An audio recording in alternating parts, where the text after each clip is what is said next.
Hello, everyone. Welcome back to another episode of Independent Thought. My name is Desmond Price. For today's episode, I am joined by congressional candidate Sass out of Texas. Thank you so much for coming on the show today. How are you doing? I'm doing fantastic. I really appreciate you bringing me on. This is I'm so excited for this. Yeah, I'm excited to have you on. As I've told a lot of people in my audience, we are doing candidate episodes once a month here for the entire of season 4. So Sass is our congressional candidate for this particular month, for the month of August. So I just want to kind of dive right into a little bit of personal questions here, Sass. Could you just tell me specifically, why are you deciding to run for Congress and why Congress and not a different position?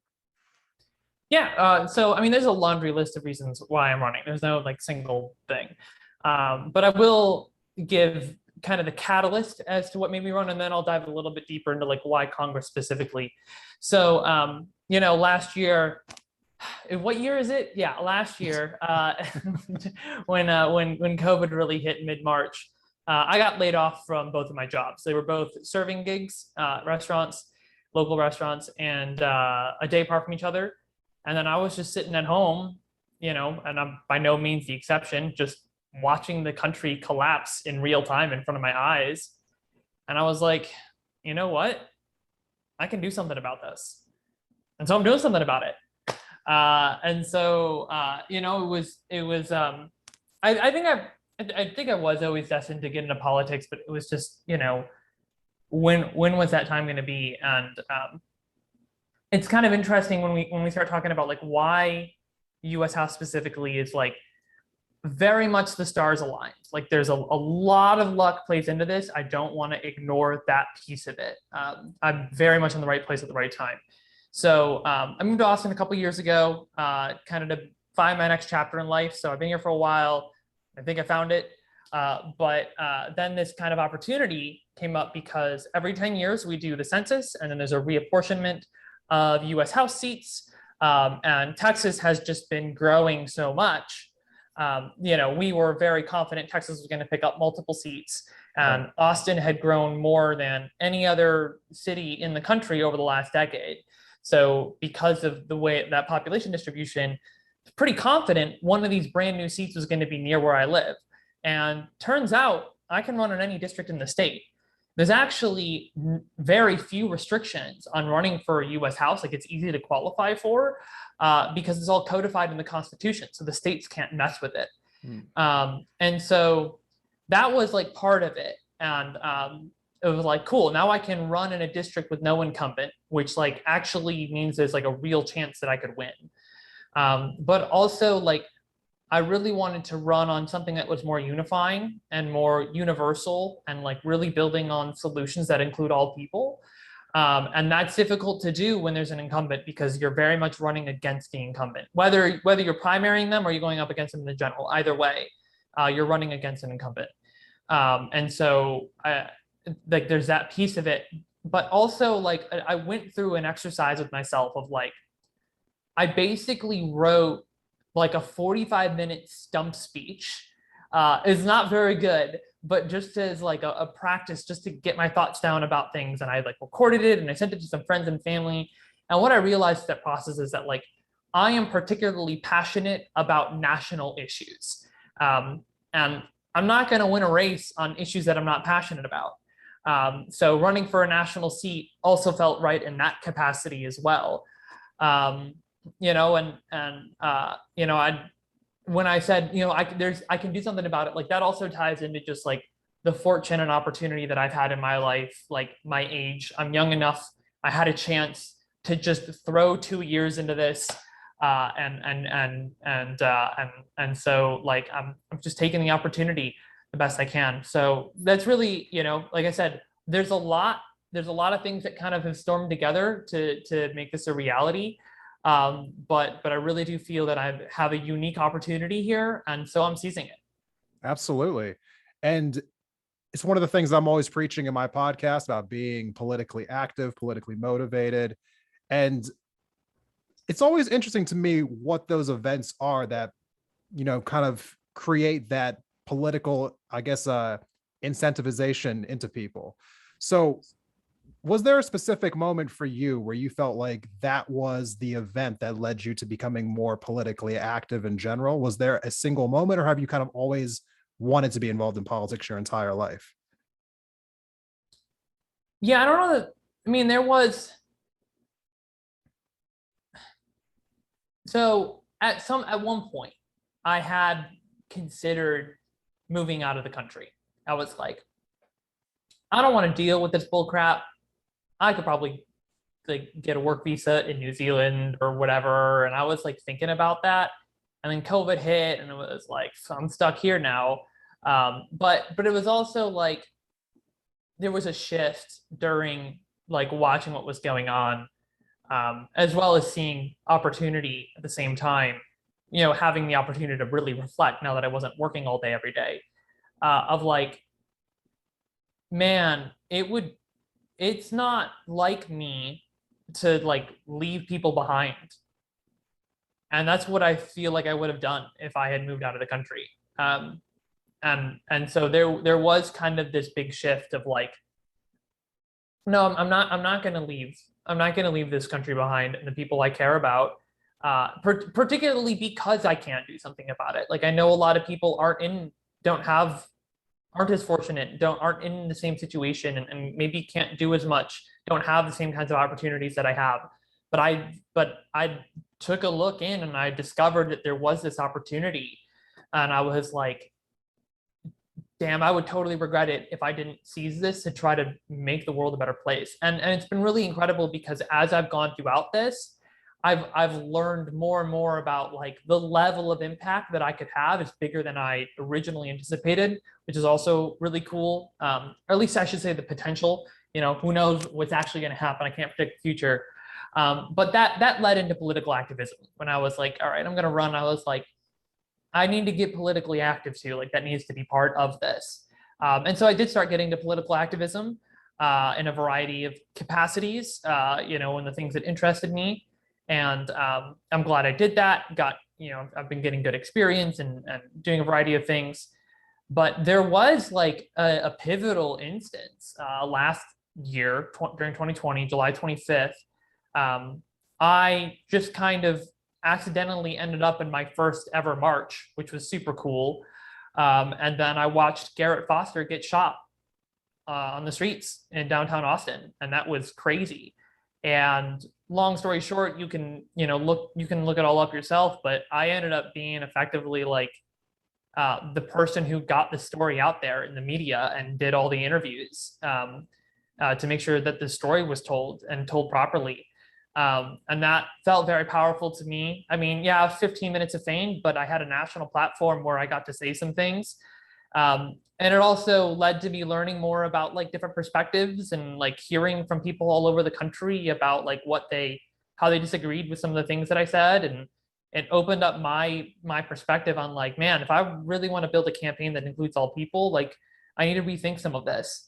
And so, it's kind of continued from there, but yeah, I mean, it all ties together is really what it comes down to. Right. You told me previously when we spoke that you thought that while it was important to become politically, like activated, that there was kind of a bad side of political activism. Could you explain, I guess, expand a little bit more on that? What exactly did you mean by that? And what exactly happened that led you to feel that way?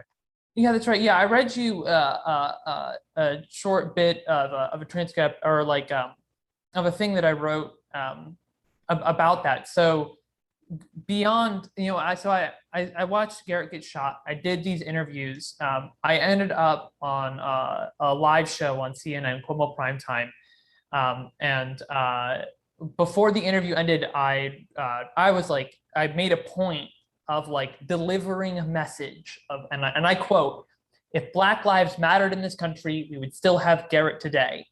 And what followed was, over a couple of days, I got a lot of support from people all over the country. But over the following month, I received a lot of vitriol, and I didn't understand why. But like I said, I was already running for Congress, but so what happened was I continued to protest after that. I continued to march and do some of this ground level activism, but I did over time become detached from like the ground level protesting, because I kept trying to spread messages of unity and positivity, but others were leading those marches by tapping into tribal anger. When I found an opportunity to engage peacefully with some opposition in the crowd, it was smothered by mob mentality that surrounded us. Right. And so, yeah, so I felt that the asphalt was not where my energy would be most effective. And so I've mostly shifted my focus to my campaign. It's not that I never march anymore. But from there, I've spoken to thousands of Texans from all over the state and political spectrum, seeking to, trying to take in their perspectives, learn about what they care most about. And I mean, it's through that process that I've really come to internalize that political divisions, like they really are manufactured. I mean, we're all human. We all got similar needs and desires. And so this was really powerful and profound for me, that like, it's not that I don't believe in your right to march or your right to, protect yourself or whatever, but, in your right to free speech and all that. It's just that I personally found that for me, I felt that my energy would be more efficient and more effectively directed in other areas. Particularly because I was trying to run on this message of unity, and it felt like the marches, at least the ones that I was attending, so often were getting just as divisive as anything else we were experiencing at the time. Right. And you know what, actually that's a great segue, because you told me that one of the like pillars of your campaign is like directly addressing division. Could you tell me a little bit more about that, and how exactly would you plan to do that, like if elected? Yeah, so there's some things I want to do both like legislatively and outside of legislation. So like just this concept of division, sometimes people ask me like, what do you mean by division? I mean, just like generally. So just like people not being able to like, I've talked to so many people who have like lost contact with friends or family over because they disagree on like some political issues or whatever, and they feel like they can't talk to each other anymore. And this is a result of actual like centuries of like mechanics and systems that have incentivized polarity instead of consensus. One of them is our choose one voting system, which we'll talk about later. Right. That systematically polarizes people.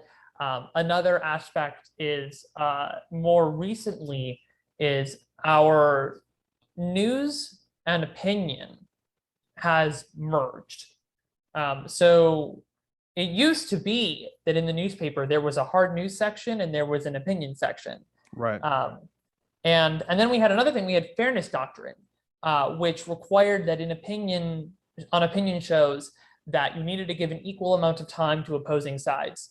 And so what we've seen happen is like fairness doctrine has been dismantled. And actually if you look into the history of fairness doctrine, it's really only been just like a select few people who happen to be in positions of power who have managed to keep it shot down. So like, it's absolutely possible that we could bring it back. There have been many attempts before, and I don't think that, I think that that's a really important thing. But so legislatively, one of the things I want to do is cleanly define what counts as press. So let me back up. Our media from Fox to Facebook is not incentivized to spread information. This is the other piece of it.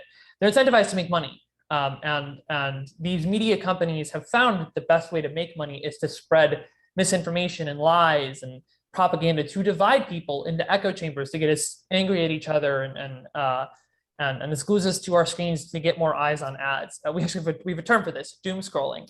But so cleanly defining what counts as press, if we put this briefly in the context of the First Amendment, I believe in freedom of speech for individuals, and I believe in freedom of the press. But when I think of freedom of the press, I think of freedom of information, not freedom of misinformation. Now, there is no algorithm for truth, but if we can separate the interpretation and the political commentary and the entertainment into this other category, and then apply the fairness doctrine to it that I was just talking about, we can come back to the press side of things and we can work to decouple press from the profit motive. News stations used to be the kings of loss. I think that was a Bill Maher quote, actually. But now it's all like they got to make money.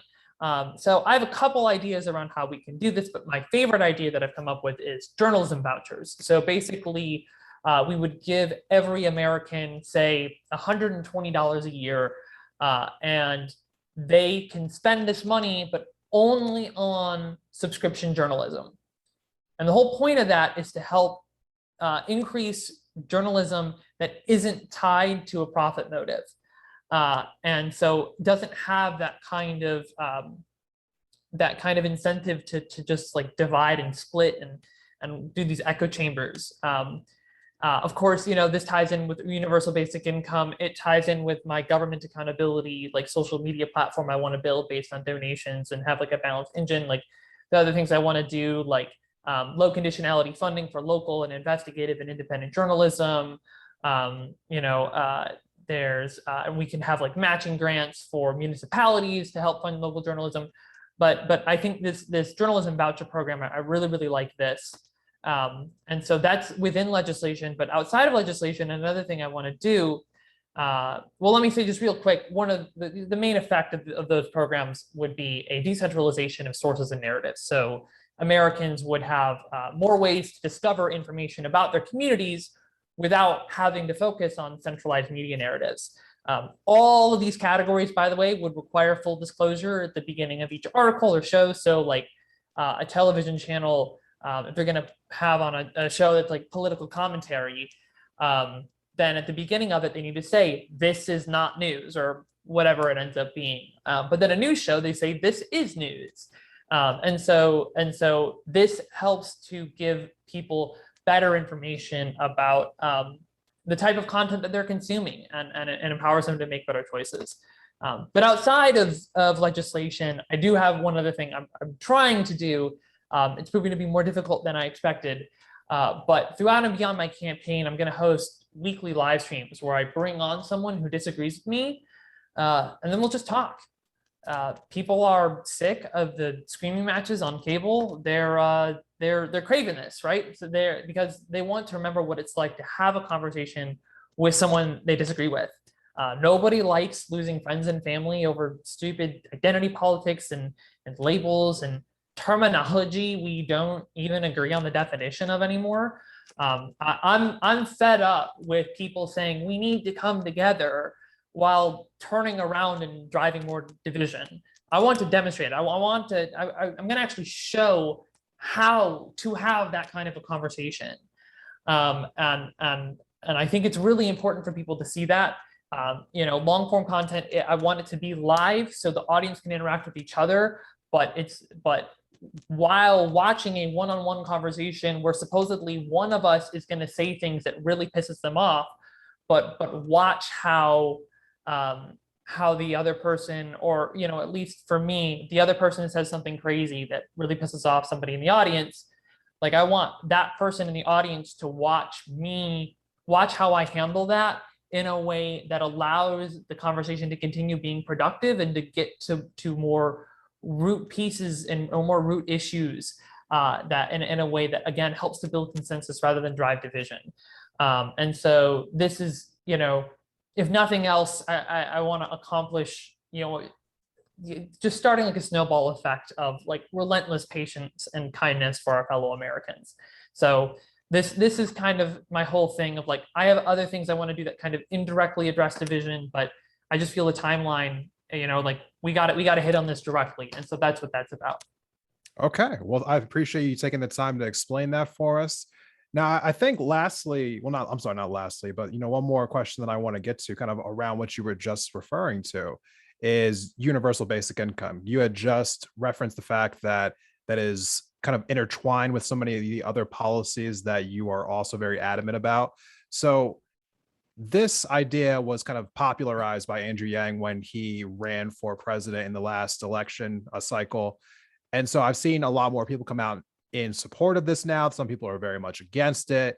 The arguments are, it's going to make people lazy, so on and so forth. But this is something that's very important to you. So could you explain to, like us, the audience, why universal basic income is necessary, and why do you think it's going to be an overall benefit to society?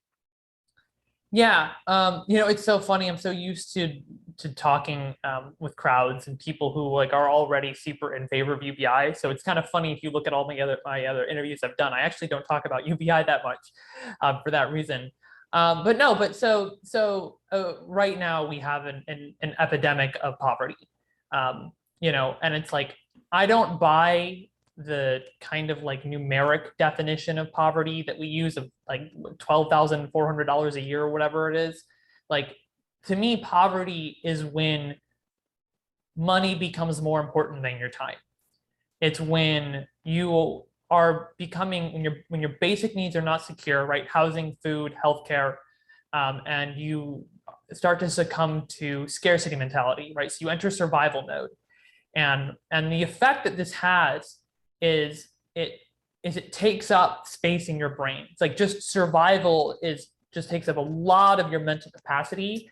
It dramatically reduces how like your level of productivity and what you can do and accomplish. And that's why we talk about people getting stuck in ruts. That's why we talk about things like generational poverty. And it really negatively affects health outcomes. I mean, it negatively affects everything.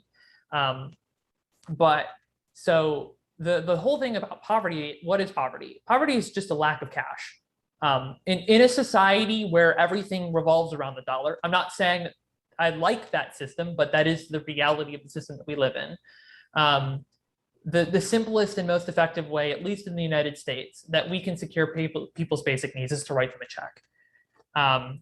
And what that will do is it will pull millions of people out of poverty, and it will unlock their potential and allow them to become more productive and contribute more to their communities and to society.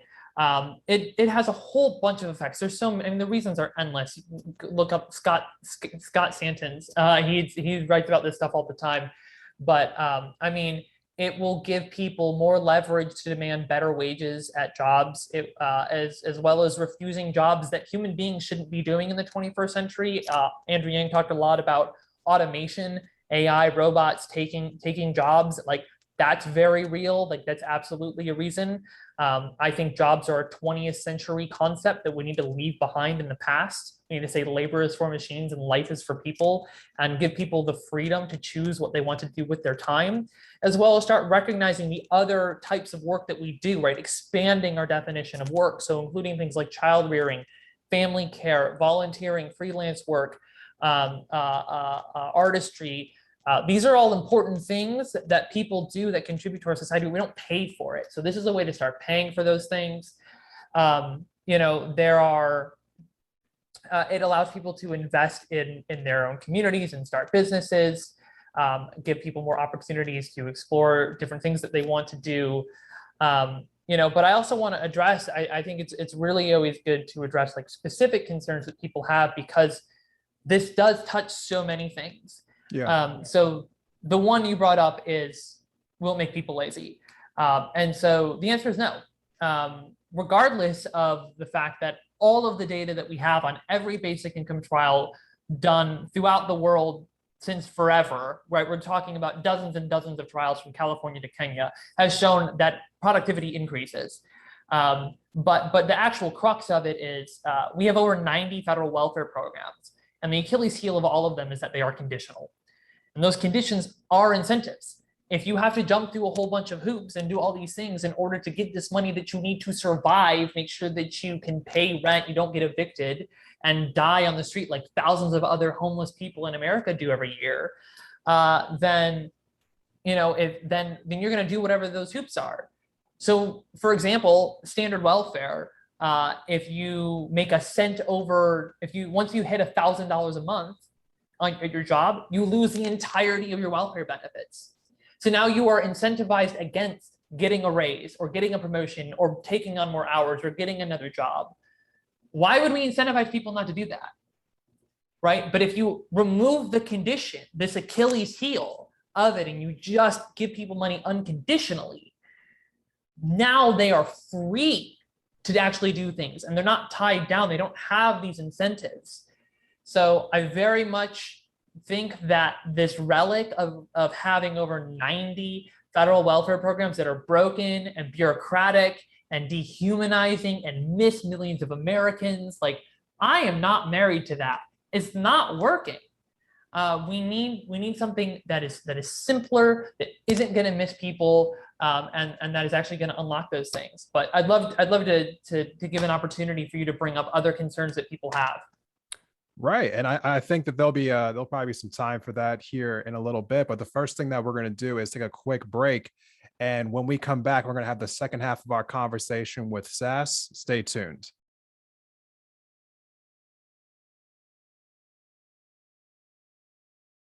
Welcome back from the break, everyone. Thank you for sticking with us through this episode of Independent Thought. So before we were going on the break, we were speaking a little bit about universal basic income as like one of the issues that you are very, very concerned with. Just, that it seems like it's intertwined with the rest of your platform. But again, in one of our previous conversations, another thing that you told me that you were very passionate about was election science. And we, had a conversation about star voting and ranked choice voting. We're starting to see ranked choice voting pop up in different states around the country. Over in New York City, it was just implemented. So I want to ask you a little more specifically, why is election science so important to you? And then on top of that, why is star voting something that you are, I guess, very adamant about, I guess, more so than other forms of voting? Yeah, so more specifically than election science, it's voting method reform, very, very specifically. And there are two methods primarily that I advocate for, and those are star voting and approval voting. There are other great methods: score voting, 3-2-1 voting, Smith score, a variety of Condorcet methods. But the two primary recommendations for the United States right now are star voting and approval voting. But yeah, so this is like, how do I put this? So the way that a nation, or the way that people in power are chosen, is the most consequential mechanic of how a nation operates. So currently in the US and in many other wealthy democratic nations, we primarily choose government officials through a process, a voting method called choose one voting, which is exactly what you're familiar with, where every citizen gets to make one mark per race on their ballot to show support for a single person to represent them in government. But the problem is, choose one voting is one of the worst voting methods ever created. So choose one voting systematically polarizes people, feeding this toxic idea that we can only advocate for like one group or one set of ideas at a time. And this contributes to the dreaded spoiler effect that you've probably heard of, where similar voters split their votes between two similar candidates, potentially causing both of them to lose and allowing a third candidate to win who may be disliked by all of those similar voters.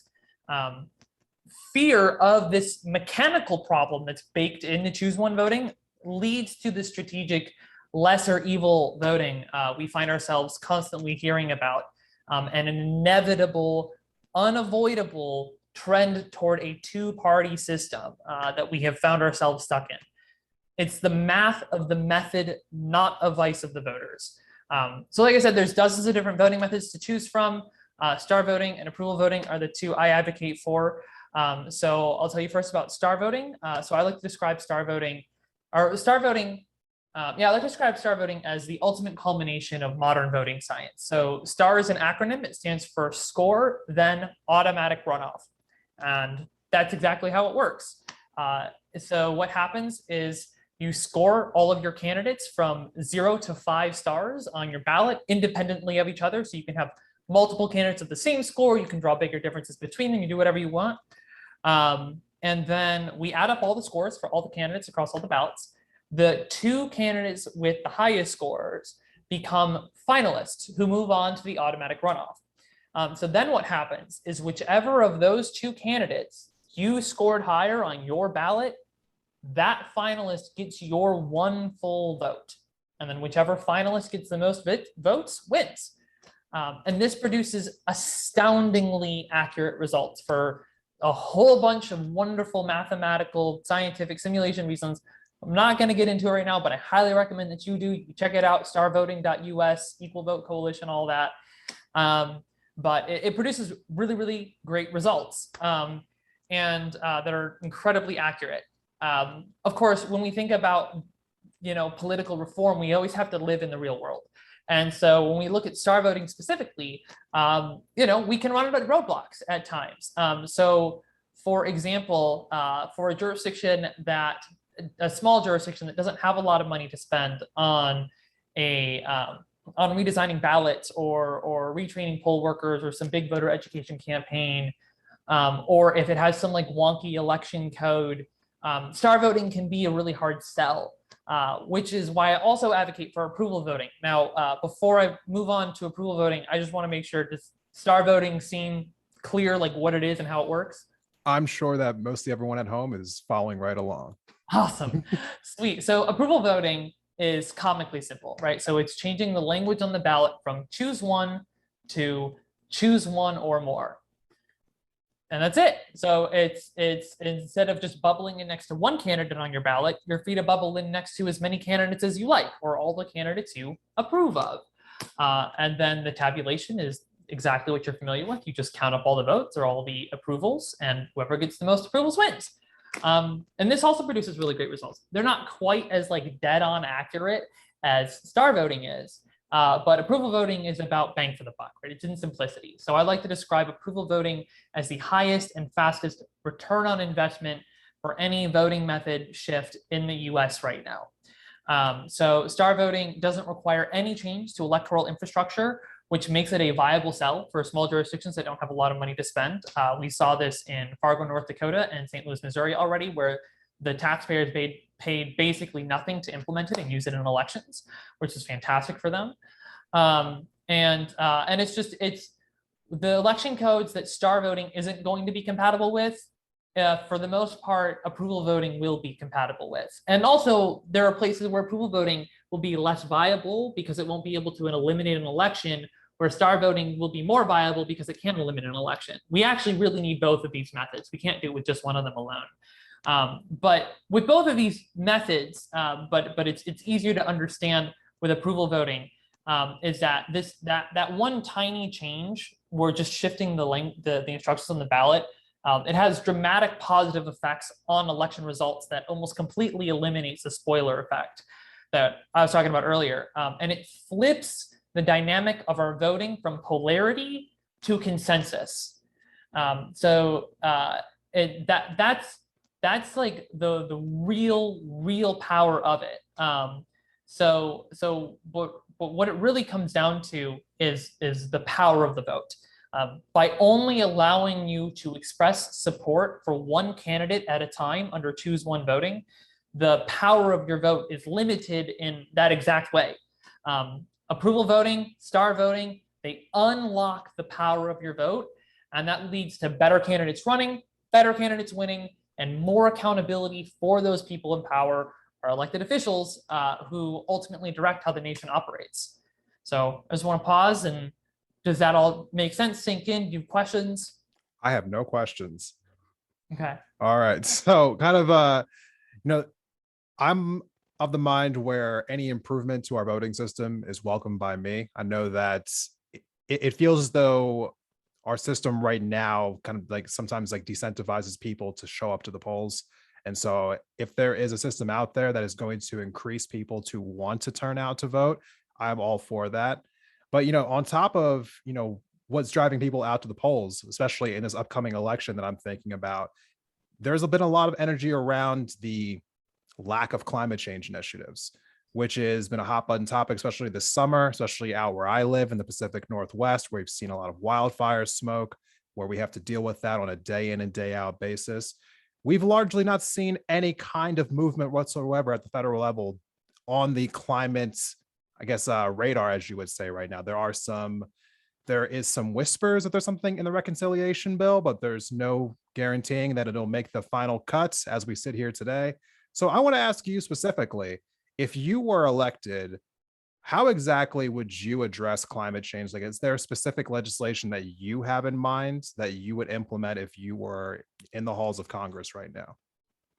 Yeah, so there are a couple things here. So I want to first and foremost say that like I don't believe that any wealthy government is doing even close to enough to address our environmental crisis. It's a huge problem, as you just said, and I want to like be very straightforward with that. Additionally, though, what I want to stack on top of that is that it's going. The scale of this problem is enormous. It is literally unfathomable. It's beyond what we can fit in our puny human brains. 12.6 million people die every year due to unhealthy environments, whether we're talking about poor air quality, famines, droughts, floods, heat waves, snap cold freezes, toxins and pollutants. And it's only going to continue to climb. And the thing is, this is going to require sustained action from wealthy governments. There's no single piece of legislation that's going to fix this. And that's really why the pillars of my platform are universal basic income, voting method reform, government accountability, and directly addressing division. These are the roadblocks in the way that are preventing sustained action from wealthy governments. Across administrations, across countries, ensuring that people have the mental capacity to care about the planet as a whole globally and beyond just making it to being able to pay rent, ensuring that the government is being held accountable by actions of the people and that there's a continuous public citizen feedback loop, ensuring that the power of the vote is not smaller than the power of the dollar in elections, and addressing the division that we find all of these systems drilling us into. That's all of that is going to be necessary in order to get these wealthy nations to create sustained action. There is no specific piece that I like prioritize over others. There are a huge variety of different different things that we need to address. That I will say this. I think the biggest thing, whether yes, I get it. Pollution of our rivers, deforestation, human-led mass extinction, but carbon in the atmospheres and the oceans is the number one issue. And I'm totally into all of the kind of natural ways of decarbonization. But at the end of the day, what we have done artificially is orders and orders of magnitude beyond what nature can do. And so there is going to have to be scaled artificial carbon capture and geologic sequestration. That is taking carbon out of the atmosphere and oceans and storing it deep underground where we got it from in the first place. And there's no market value in that.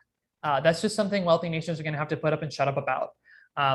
There's no way around it. There's no other way. People talk about carbon markets and trying to make these like economically feasible things. And like, I'm for all that too. I'm for all of the things. There's no, but I just want to like recognize, like, we're just going to have to spend money on that. And also number two is like mitigation and survival. It's going to get a lot worse. And we're gonna see deaths really start to climb way beyond what they currently are. And as a species, we're going to have to figure out how to live indoors at some point. I don't know when, I don't know how extreme it's going to be, but this is something that a lot of environmental scientists are grappling with and are in grief counseling over. But the public hasn't really recognized yet, which is that we have already passed many critical thresholds and there is no saving it completely. There is no full-on prevention. There is no last minute, we're going to get this right, we're going to pull together. Like, no, we're going to see a lot of death, we're going to see a lot of suffering, and we're going to have to do a lot we're going to have some pretty uncomfortable times. Whether it's the summer where food stops growing, or it's flooding of coastal areas where half of the world's population lives. And moving and telling people, look, you move inland. If you don't move inland with this opportunity that we're giving you right now, then when your town gets flooded, we're not going to come get you. And it sucks, and it's very inhumane to say that, but like there's a certain degree of like, we have this very small slice of time where we have enough abundance to like actually accomplish some things, and I don't know that abundance is going to stick around. And so like this is a key time, but like, and I don't want to make everybody depressed, but I fully recognize how big of an issue this is, and I'm on board with all of the things that actually make it better. But I just want to recognize some of those really big issues, particularly artificial carbon capture and sequestration, and preparing for disaster. Okay. I think one of the things that you were touching on there was the role that the federal governments of the world need to be playing in climate change and the actions they need to take, which more or less ties into one of the pillars of your campaign, which is government accountability. So will you just tell me exactly what that means for you? I mean, it's a very broad term that could mean so many different things, but when you say that, when you put that on your website, what exactly does that mean from you on a policy perspective? Yeah, so one of the things I say is transparency is irrelevant without accountability, and vice versa. I don't think that our government is all that transparent, but we know that it's not accountable because when the emails do leak and the recordings do come out, nothing changes. So accountability needs to come from outside of the entity that's being held accountable. So in this case, accountability needs to come from the people. So what I'm doing is I am working with others to build an open source public platform, almost like a social media thing, where constituents in my district can log on, verify their residency, and talk about local politics and interact with each other, and do some like political activism, social media kind of things. But among all that stuff, the main feature is that every time I vote on a piece of legislation, they'll be able to approve or disapprove of my vote on that piece of legislation. So they'll be able to see the legislation, kind of a summary of it or plain English translation of it, why I voted the way I voted, some education about it.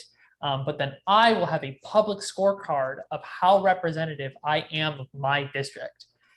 This creates a quantified, continuous public feedback loop, which we don't have, right? So right now we have these private channels of emails and phone calls, which can be ignored. We have polling, which is like sparse and like misses a lot of people, and it's very like generalized questions, just like general overall approval ratings. And then we have elections every 2 or 4 or 6 years that are mired in this rat race, these rat races with all this like money, and it's a one big fat mess with really bad voting too. And so this creates that continuous feedback loop, because that's what accountability really is. And that's just the start. So since it's open source, after all the bugs and the kinks are worked out on me, I'll be the guinea pig. This can be applied to every elected representative in the country without their consent. This doesn't require any participation from elected representatives. Of course, if they want to participate and leverage some of the polling of it, fantastic. But we can help scale this and get more people involved by adding features like proxy voting, where people can choose another person to vote on their behalf on certain topics. We can have national topics of interest that we can then poll at scale. We can combine it with additional polling data performed through more traditional means like phone calls, door knocks, emails, literature, mailers, whatever. And then I mean, even actions of politicians outside of their floor votes can go through the same approval disapproval process and be applied to their scorecards. And it can give people like a quick little card of like, all right, you're going to the polls for your election. Like, how representative is your incumbent of you? And so it gives people, it empowers people. But kind of my favorite part about this is how it can be used to influence existing members of Congress to vote more in line with the desires of their constituents rather than party bosses. So right now in Congress, representatives are very locked down when they're in DC. They're limited as to how much they can communicate with their constituency and what they can bring on the floor and bring to work. And there are a bunch of these lobbyists who spend all their time sweet talking them and telling them not to change anything and to keep the status quo. And I mean, it's kind of like a roundabout bribery. It's ridiculous. But we also see party bosses like elites who effectively bribe Congress people with money. They say, hey, if you go along with what I say, then if you get primaried, I'll pour $10 million into your campaign or whatever it is. And so what this would allow me to do is to go up to another representative and say, hey, I pulled 10,000 people in your district. 6,000 of them said they voted for you. Of that, 70% said they support my universal basic income bill. Of the 4,000 who voted against you, 80% said they support my universal basic income bill. If you co-sponsor my bill, I will tell all of them for you for free. And so this becomes a sort of 21st century hack to get around the gridlock on Capitol Hill, so we can actually begin to get some things done in the interest of the people. And so instead of bribing representatives with money, I'll be bribing them with votes. And so I think that this is a really cool concept. If we leverage some of what we've learned about, social media and mobile games to get people addicted to it. Like, I have no qualms about like getting people addicted to like being active in their communities and making positive changes and holding the representatives accountable and standing up for what they believe and expressing their opinions. Like, I think that's a good thing. And I'd rather them do that for a platform that is funded by donations rather than having a profit motive and that is public and open source than staring away at a screen. So I see this as a really cool, powerful way that we can start to bring real accountability from the people for representatives in office. Okay. Well, Sass, I want to thank you so much for giving us, like your feelings on that issue, on all of these issues during this episode. Thank you for coming in and talking to all of us. If someone wants to get more involved with you and your campaign, where can they find you at online? Yeah, thank you so much for having me, first off. But voteforsass.com, VOTEFORSASS.com. That is the central hub to access everything. I just recently finished rewriting all of updating all my platform and policies and everything. And I should be getting that up on the site very soon. But that's my central hub. So you can get to all my social media from there. You can donate there. You can contact me directly, privately, or you can go on my social media and contact me publicly. And that's always the place to go. So voteforsass.com, anything you want to find, you'll be able to find it there.